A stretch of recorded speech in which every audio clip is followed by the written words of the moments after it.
Olá! Hoje eu estou aqui para conversar com vocês sobre o livro Mão na Massa, preparatório para o exame CELPE-BRAS. Então é com muito prazer que eu venho falar um pouco da concepção, do livro, como esse livro foi elaborado, quais são as ideias que estão por trás para que vocês, professores de português como língua estrangeira, que trabalham com preparatório para o exame CELPE-BRAS, que ensinam português como língua estrangeira, possam usufruir e fazer um bom uso desse material. Todos nós, como professores, sabemos que nenhum material é 100% adaptado ao seu contexto de ensino. Cabe a nós, professores, termos o material como base e fazermos as adaptações a partir do contexto onde nós estamos, das necessidades dos nossos alunos. Quem são os nossos alunos? Por que eles estão aprendendo português? Eles vão fazer o exame CELPE-BRAS? Eu posso também adotar esse material para um curso de nível superior, por exemplo, de ensino de português. Então, é nesse sentido que eu vou falar nesses próximos minutos com vocês.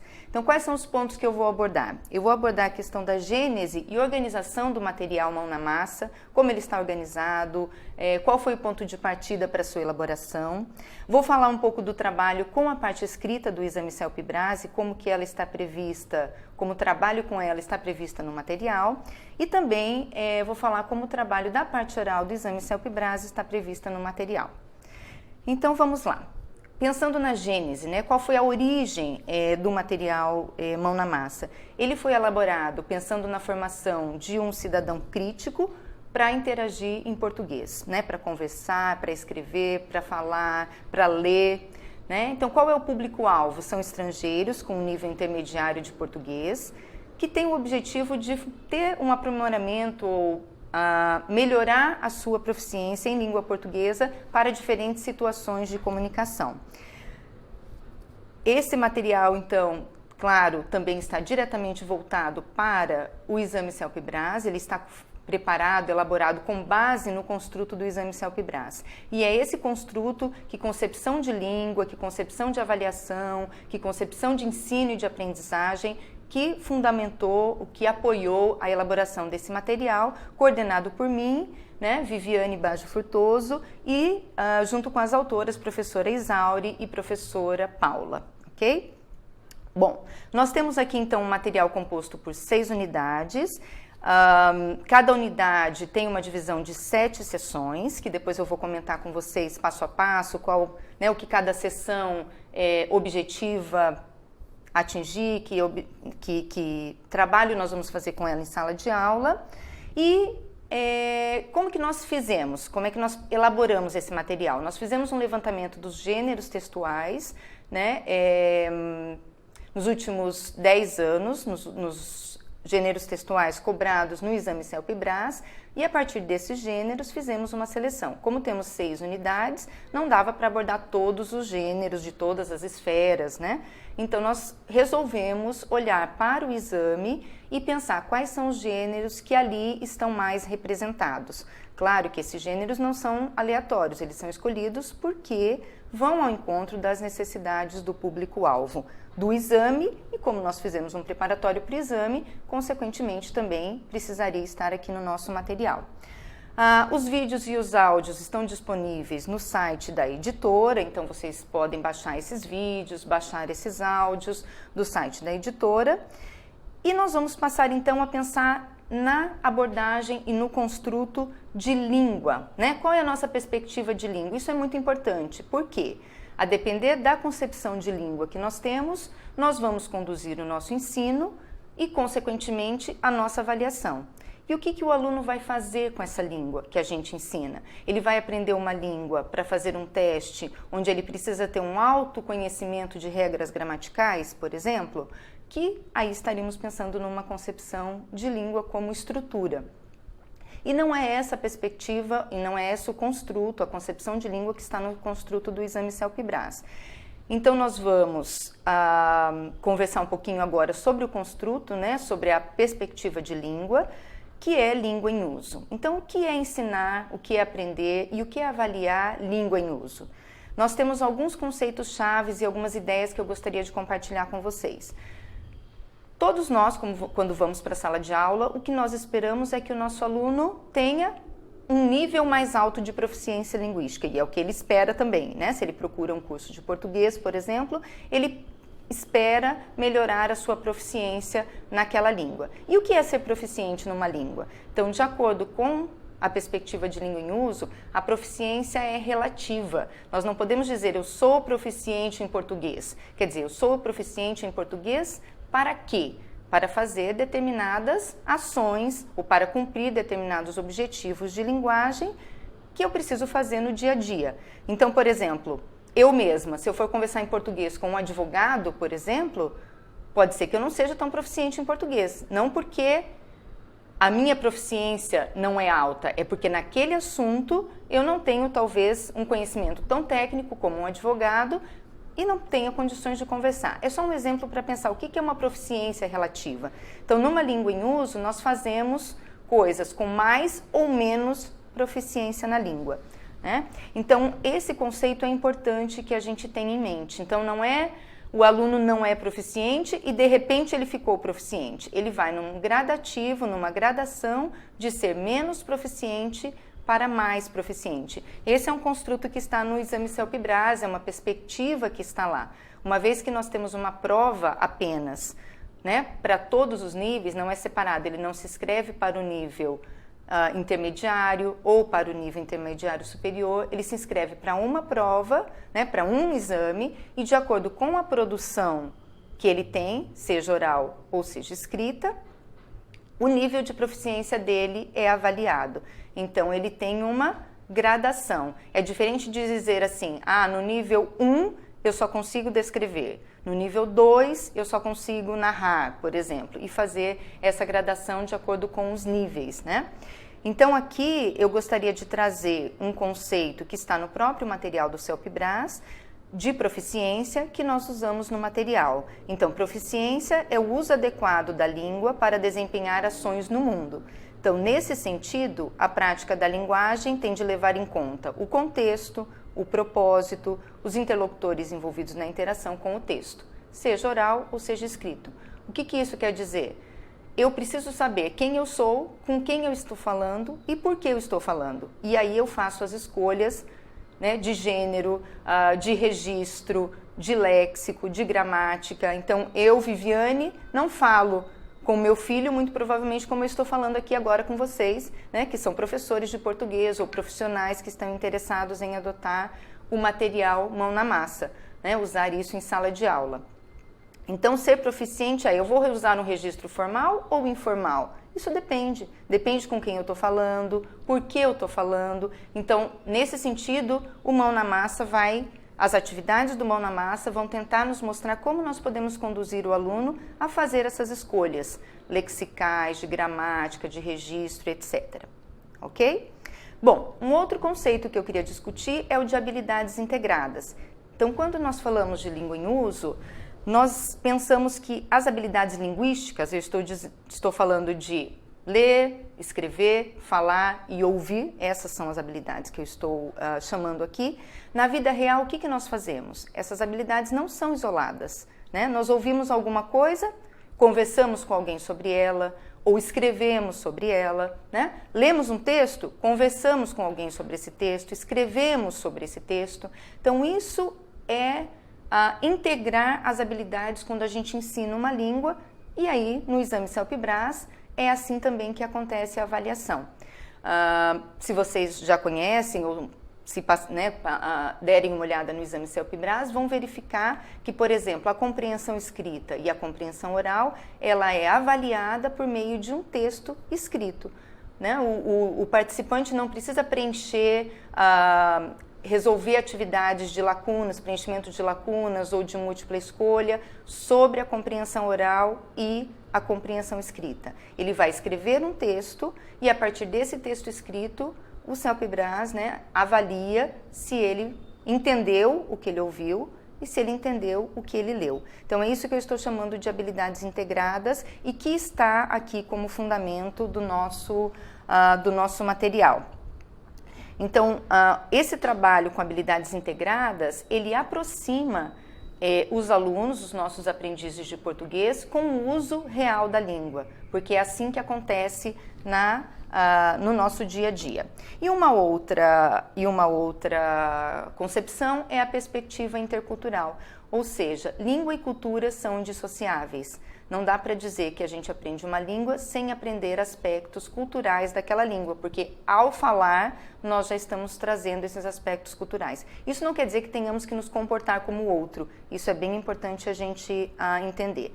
Depois, em alguns exemplos mais adiante, eu posso retomar esse conceito para mostrar para vocês. Então, as habilidades integradas estão no exame CELPE-BRAS. Na parte escrita, se integra compreensão oral e produção escrita, nas tarefas 1 e 2, e compreensão escrita, ou leitura, e produção escrita nas tarefas 3 e 4.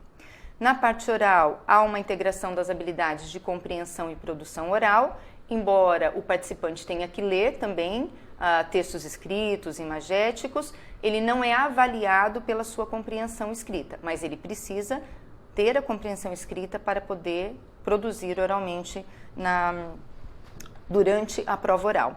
Então, como que nós avaliamos língua em uso, né? Como é que a gente ensina e, consequentemente, a gente avalia língua em uso? Para avaliar essa linguagem como uma ação no mundo, os nossos instrumentos, eles têm que focalizar o desempenho do aluno em situações que envolvam a construção de sentidos, né? E não apenas se o mesmo é capaz de manipular essas formas gramaticais. Então, quando se avalia língua em uso, o foco da avaliação não está na resposta certa ou errada, mas na resposta mais ou menos adequada. Isso é bastante importante, porque se a gente tem um parâmetro de certo ou errado, nós temos um conceito de proficiência absoluto, ou está certo ou está errado. E a gente pode perceber no dia a dia que não é isso que acontece na vida real, né? Nós podemos responder às perguntas, podemos reagir com o uso da língua, da linguagem, de formas diferentes e cumprimos o mesmo propósito. O que importa é a gente ser capaz de atingir a comunicação, de realizar com bastante efetividade aí o objetivo que está posto naquela situação de comunicação. Então, querer que todos os alunos produzam língua da mesma forma pode ser, né, um caminho um pouco complicado para nós. O que nós precisamos é proporcionar o espaço de produção para esses alunos e fazer intervenções durante a aprendizagem deles para que eles consigam fazer escolhas, o que é mais ou menos adequado. Por exemplo, eu começo o meu texto dizendo, boa tarde, como vai? Eu começo o meu texto dizendo, olá, seja oral ou seja escrito, um e-mail ou uma conversa, estou dizendo aqui texto oral e escrito de um modo geral. Eu digo assim, e aí, cara? Não sei, depende. Depende quem eu sou, com quem eu estou falando e por que eu estou falando. Se eu estiver lá no bar com os meus amigos, provavelmente eu não preciso falar nesse ritmo, nessa postura que eu estou falando aqui com vocês. Eu posso ter uma linguagem bem mais informal, bem mais não tão preocupada, né, com controlando muito a fala, como estou fazendo aqui. Então, ter proficiência e avaliar a língua em uso, então, para saber se o aluno é proficiente em português ou não, dentro dessa perspectiva, né, que o CELPE-BRAS adota e que o material Mão na Massa também adota, é ser capaz de mostrar para o aluno que ele vai ter que fazer escolhas a depender com quem ele vai falar, por que ele vai falar, e aí ele faz essas escolhas, esses registros. Como que a gente consegue fazer isso? Num mar de possibilidades. Como que a gente vai poder fazer isso? Proporcionando experiências diferentes, variando as atividades, proporcionando que ele se coloque em diferentes papéis nas atividades que você proporciona e fazendo as intervenções, fazendo o aluno pensar, porque o aluno sempre pergunta, professora, está certo ou está errado? Então nós precisamos levar esses alunos a entenderem que está certo para quem e por quê. Isso depende muito, então vai ser sempre esse o nosso papel dentro do material. Então, nessa linha, o que nós temos de inovador dentro desse material? É considerar a avaliação como mediadora e dar um espaço para ela dentro do próprio material, né? Para nós, que coordenamos, que elaboramos e para a equipe toda que trabalhou nesse material, a gente acredita que só fala e escreve quem pratica. E quando a gente olha para a própria escrita, olha para a própria fala, analisa a própria escrita e a própria fala, também é um momento importante de aprendizagem. Então, o material Mão na Massa, ele também se ancora na concepção de avaliação como mediadora, tanto para o aluno quanto para o professor. Né? Para o aluno, porque mostra para ele onde ele precisa melhorar, e para o professor, mostra onde o seu aluno precisa melhorar e, consequentemente, onde e como e quando ele precisa fazer as suas intervenções em sala de aula, que material que ele vai trazer ou como ele vai trabalhar. Então, nesse sentido, a avaliação e ensino, elas dialogam entre si, né? Elas são parte de um mesmo processo, e aí nós podemos ter várias formas de avaliação. A heteroavaliação, que é um avaliador externo, no caso da sala de aula pode ser o professor, a avaliação por pares, que são os colegas fazendo avaliação de textos, seja orais ou escritos, dos seus próprios colegas, e a autoavaliação. O que nós chamamos a atenção no material Mão na Massa é a autoavaliação. Há um espaço específico para ele, uma sessão específica para isso. Ok? Bom, então entrando na parte, esses são os conceitos, então conceito de língua em uso, uma perspectiva que integra a avaliação ao ensino e aprendizagem, e aí nós passamos à organização do material Mão na Massa propriamente dito. Como eu já falei inicialmente, o material tem 6 unidades e cada unidade está dividida em 7 seções. Então o material tem quadros descritivos logo no seu início e vocês conseguem acompanhar qual é o conteúdo de cada unidade. Então, quais são os gêneros textuais que estão sendo trabalhados, quais são as habilidades integradas que cada uma das sessões estão abordando, quais são os aspectos linguístico-culturais, linguístico-discursivos que nós vamos abordar nas sessões que dizem respeito a isso. Então, esses quadros descritivos são bastante importantes para que vocês possam se guiar. Por exemplo, eu tenho tempo para fazer as 6 unidades, então eu vou me organizar para isso. Olha, o meu curso preparatório vai ter uma carga horária um pouco menor esse semestre, então eu posso dizer, bom, eu vou selecionar aqui algumas unidades que eu acho, conhecendo o meu público-alvo, quem são os alunos, quem são esses alunos, porque eles precisam, eu seleciono parte das unidades, 1, 2, 3, até chegar ao conjunto total das unidades. Como eu acabei de dizer, o quadro descritivo, então, vai ajudar vocês, né, a se organizarem nas unidades e ver qual é o conteúdo de cada unidade. Então, agora nós vamos passar para cada sessão. Muito importante entender o objetivo de cada sessão, qual é o propósito. Então, a primeira sessão de todas as unidades se chama pontapé inicial. Então, como o próprio nome diz, né, é uma sessão que tem como objetivo explorar a compreensão, é dar um pontapé inicial, ou seja, é a partir daquilo que o aluno já sabe, né, daquele conhecimento que o aluno já tem, e para isso a gente traz atividades de compreensão de textos, seja compreensão de texto oral, seja compreensão de texto escrito, porque é assim que acontece no exame Selp-Brás, né? Toda produção, seja oral ou escrita, parte da compreensão, e aí vem de novo a integração das habilidades. Então, além de atividades de compreensão de textos orais e escritos, a gente aproveitou também essa sessão das unidades para ajudar os alunos a desenvolver estratégias que possam ajudá-los não só no exame Selp-Brás, mas a melhorar a sua proficiência em língua portuguesa para aquelas ações que estão propostas aqui no material. Ou seja, como é que eu tomo nota de alguma coisa? Né? Como é que eu ouço um áudio, assisto a um vídeo, leio um texto e consigo pegar as informações principais? Então, no decorrer das unidades também nós trazemos atividades que promovem o desenvolvimento de estratégias de tomada de notas, né, estratégias de localização e interpretação de informações, de identificação dos elementos constitutivos do gênero, que ele vai trabalhar logo em seguida. Então, tendo compreendido, feito essa atividade de compreensão, a gente sempre traz ou o vídeo, ou o áudio, ou o texto escrito que ele vai precisar para a próxima sessão do material, que se chama Mãos à Obra.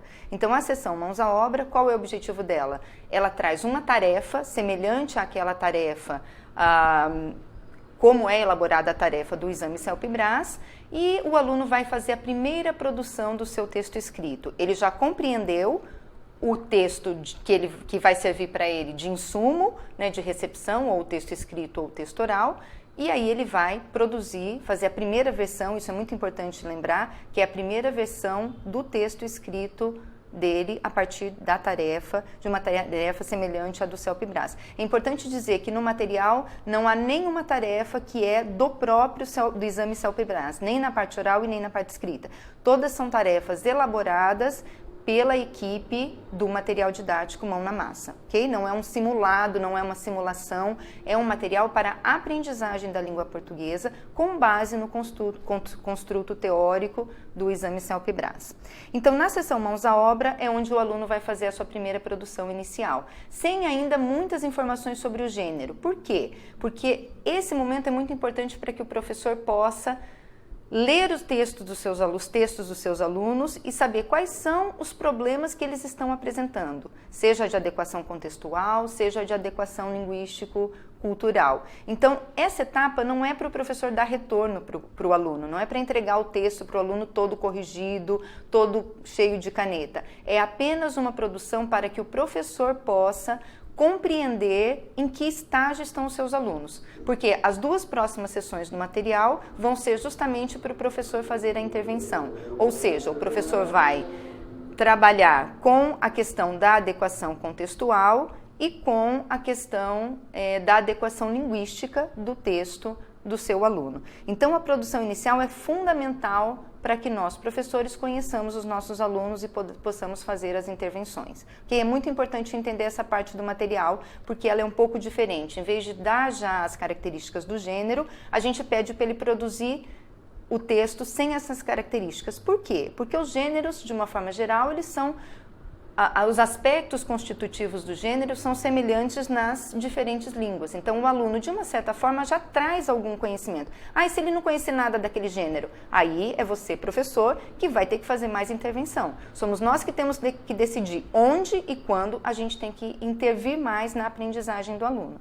E aí, com isso, as próximas duas sessões vão nos ajudar e estão preparadas, elaboradas para ajudar o professor a fazer esse caminho, né? Então, o que nós temos aí? Nós começamos uma avaliação de processo. O aluno faz uma produção inicial e o professor entra com a intervenção. Como a gente faz essa intervenção? Na próxima sessão, chamada Pingos nos Is, nós temos como objetivo levar o aprendiz a reconhecer as características contextuais, ou seja, quem escreve, para quem escreve, por que escreve. Então, nessa sessão, na sessão Pingos dos Is, nós trazemos um texto escrito muito semelhante àquele que foi solicitado para ele na sessão anterior, na sessão Mãos à Obra. Ou seja, um texto semelhante ao que ele tinha que produzir. E é aí que nós vamos explorar as características do gênero. Vejam, não dei as características do gênero primeiro, eu exploro aqui, na sessão Pingos nos Is. Tá?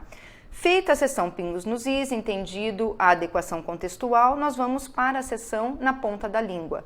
Nessa sessão, os alunos e as atividades vão levar os alunos a reconhecer as características linguístico-culturais como parte desses elementos constitutivos do gênero que foi solicitado para ele produzir. Então, uma coisa muito importante é entender o seguinte, nessa perspectiva de língua em uso, o que nós vamos fazer? Nós não temos uma lista de itens gramaticais a serem trabalhados. Nós vamos trabalhar com os aspectos linguístico-discursivos a partir do gênero. E talvez a gente trabalhe tempo presente, tempo passado, tempo futuro várias vezes durante as unidades, porque depende daquilo que foi solicitado na tarefa. Então, eu não trabalho com a gramática a priori, eu trabalho com os elementos linguísticos a partir do gênero. Só como um exemplo para poder talvez esclarecer um pouquinho, na unidade 1, o propósito, o gênero é a divulgação de uma atração turística. Então, o que é importante ali? Quando eu descrevo, qual é o tempo verbal usado para descrever? Então, quando eu falo de aspectos históricos, eu preciso usar o passado. Se eu tenho como objetivo convencer o meu interlocutor ali, que está lendo o meu texto, a visitar aquele lugar que eu estou divulgando, eu faço uso, às vezes, exagerado de adjetivos, uso todos os adjetivos possíveis. Então, um pequeno exemplo, e depois quando vocês olharem no quadro descritivo, vocês vão percebendo, olhem lá na seção Pingos nos Is, e depois na ponta da língua, para ver quais são os aspectos do contexto e os aspectos linguísticos que cada unidade vai trabalhar. Feito isso, então nós tivemos uma produção inicial, o professor fez a intervenção com 2 sessões, com vários exercícios, várias atividades, nós temos a sessão metamorfose. Aqui o nosso objetivo é fazer a autoavaliação. Nós temos instrumentos diferenciados para cada unidade, lista de verificação, roteiro de perguntas, onde o aluno vai olhar para o seu próprio texto. Então veja, ele produziu um texto lá na sessão mãos à obra, o professor olhou para ver as dúvidas dele, para ver o que podia melhorar e como o professor podia intervir nas 2 próximas sessões, e agora ele mesmo volta a olhar para o seu texto. Então, olhar para o próprio texto ajuda a desenvolver a autonomia desse aluno. Então, a partir do momento que ele consegue olhar para o seu texto, e o professor vai ajudando a olhar para o texto, né? Não simplesmente apontando e dizendo que está errado, mas fazendo algumas intervenções do tipo comentários com solicitação, comentários com ressalvas. Por exemplo, escreva com letra maiúscula, este é o nome próprio em português. Então, ao mesmo tempo que você está indicando naquele texto, ele vai aproveitar isso depois para um outro texto. Então, por exemplo, volte na instrução e verifique se direcionou o seu texto para o interlocutor previsto. Quer dizer, olha, eu tinha que ter pensado que eu estou falando com um amigo e não, né, com o diretor da escola. Então, que tipo de linguagem eu uso? Sugestões, embora o verbo lograr, por exemplo, exista em português, ele não é muito usado aqui nesse contexto, que outro verbo você poderia usar. Então, o professor pode, nesse momento, ajudar o aluno também a olhar para o seu próprio texto. Feito isso, nós acabamos a parte, né, vamos dizer assim, o que diz respeito à parte escrita. Então, o que é importante a gente pensar? Nós temos um processo, ele faz uma produção inicial, o professor veio nas 2 sessões ajudando esse aluno a entender quais eram as características daquele gênero, tanto em termos de contexto, quem escreve, para quem escreve, por quê e com que língua faz isso. Ele tem um momento que ele mesmo olha para o texto e agora chegou o momento de reescrever. Então, ele volta, o professor vai continuar com a unidade na parte oral e o aluno vai voltar e vai reescrever o seu texto. Ele faz isso na sala de aula ou em casa? Depende. O professor é que precisa saber quanto tempo ele tem, que tipo de aluno ele tem, se vai fazer em casa ou se não vai, né? Então, ele pode voltar, ele pode consultar dicionário, ele pode reescrever, porque é assim que a gente aprende a escrever. Eu preciso escrever, preciso voltar no texto quantas vezes for preciso para que nós tenhamos essa proficiência mais alta, né? Na parte escrita. Enquanto o aluno está reescrevendo o texto, o professor continua com o material. Aí nós vamos para a sessão chamada bate-papo. Esta é a sessão, então, que nós vamos abordar o desenvolvimento da produção oral. Embora o foco seja a produção oral, nós continuamos com habilidades integradas. Ele vai ter que ler para falar, vai ter que ouvir para falar, então continuamos integrando as habilidades. E ele vai produzir também textos orais de diferentes gêneros. Tem ali também elementos provocadores, como se fossem elementos provocadores do exame CELPE-BRAS, ou seja, textos imagéticos e escritos para que os alunos possam conversar sobre ele. E também uma questão bastante importante nessa sessão é que a gente também trabalha com ou traz no material propostas de trabalho com estratégias para o desenvolvimento da competência interacional, por exemplo. Tem várias atividades onde os alunos fazem perguntas um para os outros, porque a gente entende também que quando ele coloca no lugar de fazer perguntas, é isso que acontece na vida real, ele não só responde, né, perguntas, mas ele também faz perguntas. Então, nós vamos propondo atividades nessa sessão de modo que as habilidades continuam integradas e que as habilidades, as estratégias para que as habilidades integradas se resultem numa produção oral com mais aperfeiçoada, com mais propriedade, de acordo com o contexto que ele está produzindo, com a situação de comunicação, para que ela seja mais apropriada àquela situação de comunicação, nós vamos propondo essas atividades. Então, se vocês olharem nos quadros descritivos das unidades, novamente, na seção bate-papo, vocês vão observar o que está sendo proposto em cada uma dessas unidades e quais são os diferentes exemplos de atividades e de conteúdos propostos, né? Assim como a gente traz marcadores discursivos para a parte escrita, a gente traz marcadores discursivos para a parte oral na unidade 2, por exemplo. Então, marcadores do discurso em português, o que um estrangeiro também precisa, né? Como é que eu marco o meu discurso em português, né? Quantas vezes eu já falei né aqui? Eu falo bastante né, eu sei. Então, tipo, né? Então, quais são os marcadores discursivos da parte oral? Bom, essa é uma sessão também bastante extensa, com várias atividades. E, por fim, nós vamos chegar na última sessão do material, que se chama Teia de Ideias. É a sessão onde nós propomos como uma atividade extra, vamos dizer, do material, mais uma tarefa de produção escrita. Por que ela vem por último no material? Porque a sessão bate-papo, que tem como foco final a produção oral, ela também é trabalhada na mesma temática. Ela vem crescendo dentro da unidade, e a parte oral também discute as temáticas que já foram abordadas anteriormente. Então, é mais uma oportunidade de ampliação do vocabulário do aluno, de estruturas linguísticas que ele pode usar, e ele pode aproveitar isso para realizar a última tarefa. Então, é um gênero próximo ou exatamente igual o gênero pedido na sessão Mãos à Obra, e aqui então é a hora de fazer a avaliação de produto. Veja que eu fui falando de avaliação de processo e avaliação de produto. A avaliação de processo, eu estou entendendo aquele momento que o professor foi fazendo as intervenções. O aluno fez a produção inicial, o professor foi trabalhando com ele em sala de aula. Então, quando você passa a trabalhar nas sessões pingo nos is e na ponta da língua, o próprio aluno já percebe: nossa, professora, tinha que ter título? Por exemplo, lá na Metamorfose tem uma pergunta assim: o título do seu texto é apropriado? Aí ele fala: nossa, tinha que ter título, eu não coloquei. Meu Deus, professora, me entrega de volta que eu vou colocar. Aí você fala: não, espera um pouquinho, depois você vai ter a oportunidade de reescrever o seu texto. Então, vamos ver agora o que você pode melhorar no seu texto. Então, veja que durante esse momento é uma avaliação de processo, né? O professor pode fazer uma abordagem coletiva em sala de aula das inadequações mais recorrentes dos seus alunos. Então, nós sabemos que os nossos alunos têm uma tendência a ter inadequações recorrentes, seja pelo grupo linguístico a qual ele pertence. Então, se são hispanofalantes, às vezes as inadequações são nos mesmos lugares. Por quê?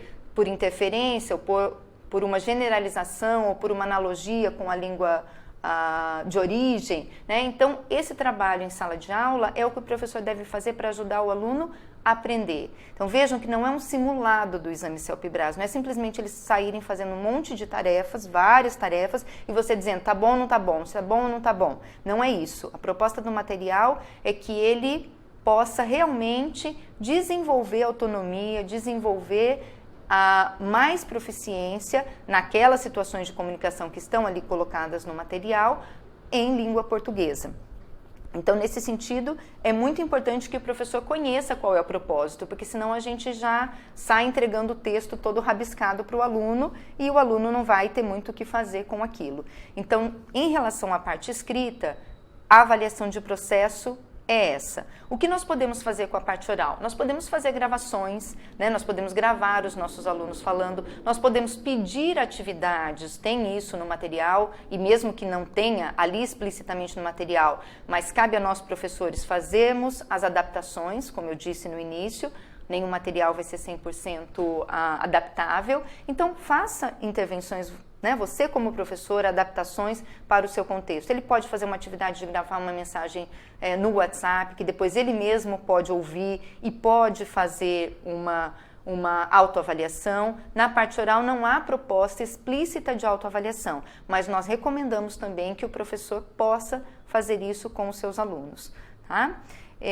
Nós podemos usar as grades. Como é que nós vamos avaliar? Então, nós podemos usar as grades de avaliação do CELPE-BRAS. Eu gostaria de destacar, né, que a grade de avaliação analítica, ou seja, aquela que avalia cada critério. Então, na parte escrita eu poderia avaliar interlocutor, o propósito, se ele atingiu o propósito, coesão e coerência, adequação lexical, adequação gramatical, etc., como a própria grade de avaliação do CELPE-BRAS propõe. Nós vamos deixar esse material, não está ainda disponível neste exato momento que eu estou fazendo esta fala, mas logo em seguida estará disponível no site também da editora as grades de avaliação do CELPE-BRAS, que vocês podem também utilizar para isso e outras que vocês já conheçam também. É importante conhecer a do CELPE-BRAS para que vocês possam caminhar nessa mesma perspectiva de língua e no construto. E depois, na última sessão, que é a sessão de teia de ideias, valeria a pena fazer uma avaliação de produto. Então fica aqui a dica para os professores, né, para todos nós. Se nós quisermos pegar a atividade da última sessão, que é teia de ideias, e fazer em sala, como se fosse um simulado mesmo, inclusive contando o tempo, porque nós sabemos que o tempo também é um fator que determina, pode não permitir que o aluno se expresse ou faça exatamente aquilo que ele queria fazer. Então, faça lá, ele tem 4 tarefas no CELPE-BRAS com 3 horas, faça uma média e dê esse tempo para ele fazer em sala. E aí você dá só um retorno para ele de produto mesmo, né? Olha, o seu texto, depois de ter feito tudo isso, de termos trabalhado dentro dessa unidade, o seu texto estaria em tal nível de acordo com a grade de avaliação holística do exame CELPE-BRAS. Também podemos fazer a mesma coisa com a parte oral, então podemos utilizar as grades tanto analítica quanto holística da parte oral para ajudar os nossos alunos a entenderem por que eles estão, ou porque aquela é a avaliação que eles tiveram naquele momento, e dar um retorno bastante pontual para ele. Ou seja, não adianta dizer a sua produção foi parcialmente satisfatória. Para que ele possa melhorar, você precisa apontar. Foi parcialmente satisfatória por quê? Onde que esse aluno está precisando melhorar? E as grades de avaliação são as que nos ajudam, elas não garantem 100%, mas elas nos ajudam a fazer esse direcionamento, a mostrar para o nosso aluno ser mais transparente, mais objetivo, e mostrar para ele onde ele pode melhorar. Então esse é o construto, a perspectiva que embasa o material Mão na Massa. Espero que vocês tenham a oportunidade de pilotar e que nós possamos receber também um retorno de quem está pilotando para que a gente possa aprimorá-lo cada dia mais. Muito obrigada e bom trabalho a todos.